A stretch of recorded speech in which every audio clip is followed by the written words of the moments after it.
مش عارفة أبدأ قصتي وأحكيها من أنه اتجاه بالظبط. أنا عملت مصيبة سودا، كارثة كبيرة وذنب كبير أوي. مش عارفة إذا كنت هقدر فعلا إن أنا أكفر عنه ولا لأ. أنا اتجوزت وأنا صغيرة أوي، أول راجل دخل في حياتي. علاقتي معاه كانت كويسة جدا بصراحة. من أول يوم اتجوزت فيه وأنا كنت غصب عني بحب العلاقة الزوجية أوي وبستمتع بيها، وبالنسبة لي هي من الحاجات المهمة اللي في حياتي. معرفش بصراحة السبب ورا ده ايه، بس دي كانت طبيعتي. انا بعد كده خلفت منه بنتي الوحيدة اللي كنت عايشة معاها وليها، انا وهي وابوها احسن حياة. بنتي رانيا. وعلى فكرة انا اسمي وفاء. وبعد فترة ابوها مات الله يرحمه. كان راجل طيب ومحترم وجدع، وكان راجل وسيد الرجالة.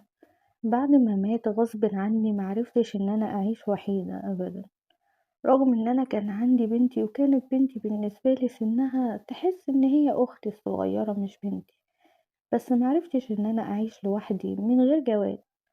قعدت ادور على اي واحد يقرب مني، وكنت مستنية بفارغ الصبر اي جوازة تجيلي علشان اوافق، علشان معيش كده وانا، وعشان كمان اعيب في نفسي. وناس كتير جدا قالولي ولا عيب ولا حرام، دي حاجة كويسة، مش بدل ما تعملي حاجة غلط.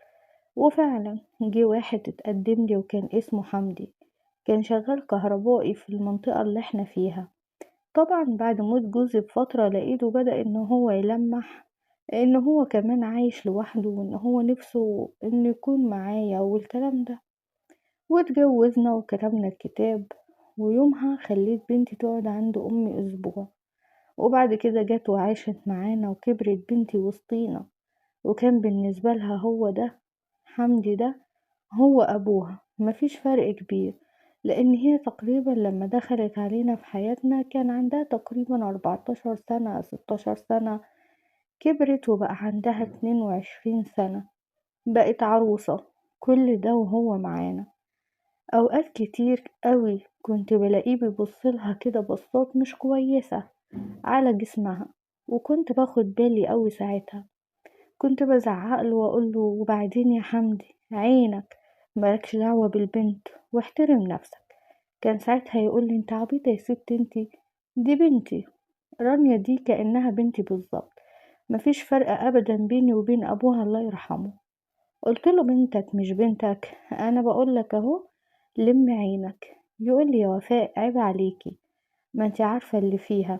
والحقيقة بقى حمدي ده صحته كده على قده، كان غير المرحوم أبوها خالص. كان راجل كده خيخة يا دوبك شوية صغيرين، ولاقيه بينهج وعرقان وتعبان ومدهول على عينه. مش بقول يعني ان هو مش راجل، بس يعني ما كانش جامد وكانت صحته على قده شوية. وقلت خلاص هعمل ايه، ما باليد حيلة. المهم ان انا موجود في حياتي راجل والسلام. وبعد كده اتقدم لبنتي واحد كان اسمه مصطفى، وكان شاب محترم وحلو وطويل طول بعرض كده، وهيئته كانت جميلة أوي الصراحة.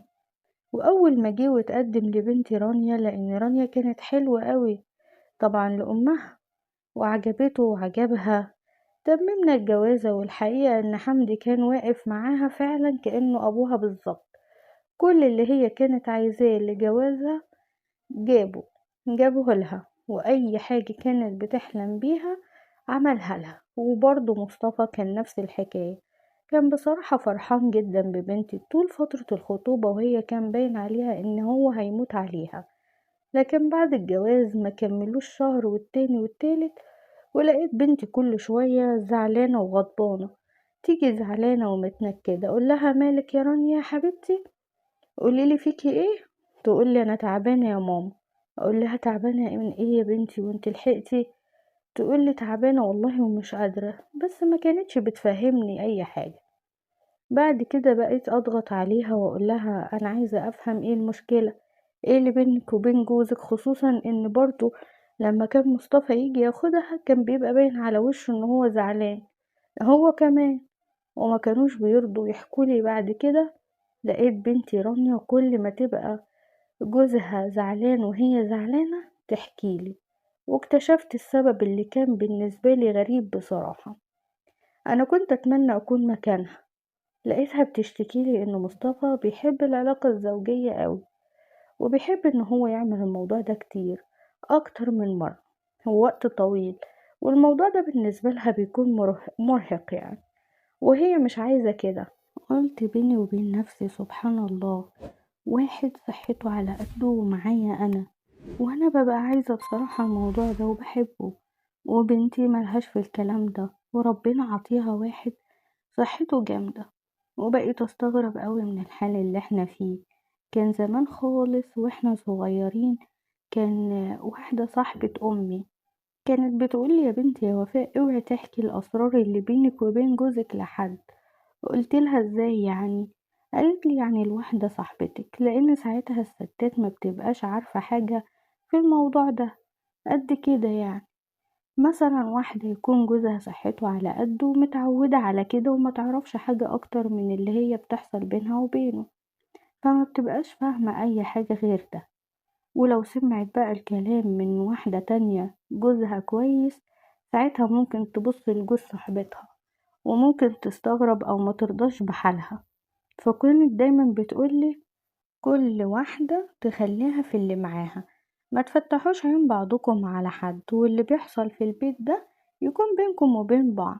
بس بصراحة كلامها كان صح، لأن اللي حصل لما بنتي رانيا قالت لي رغم ان انا ما نصحتهاش النصيحة دي، انا لو كنت نصحتها ما كانتش هتيجي تقولي اللي بيحصل بينها وبين جوزها. انا بقى ما نصحتهاش، وهي جت حكت لي ولفتت انتباهي قوي لجوزها مصطفى. وبقيت كل مرة كل ما تتعارك معاه وتيجي تحكيلي، وانا بصراحة كنت بسكت وبسمعها. هي بس تيجي تقولي انا تعبت يا ماما، انا زعلانة يا ماما، اقول لها ليه؟ قوليلي اللي حصل بالظبط وفهميني. وتقعد تحكيلي على كل التفاصيل بتاعة العلاقة اللي ما بينها وبين مصطفى. وساعتها غصب عني لقيت نفسي بفكر فيه وبتمنى ان انا كان حمدي يبقى زيه كده. كنت افتكر حمدي وطريقته واسلوبه واتغاظ قوي، ومعرفش ازاي ده حصل وازاي جاتلي الفكرة الشيطانية دي.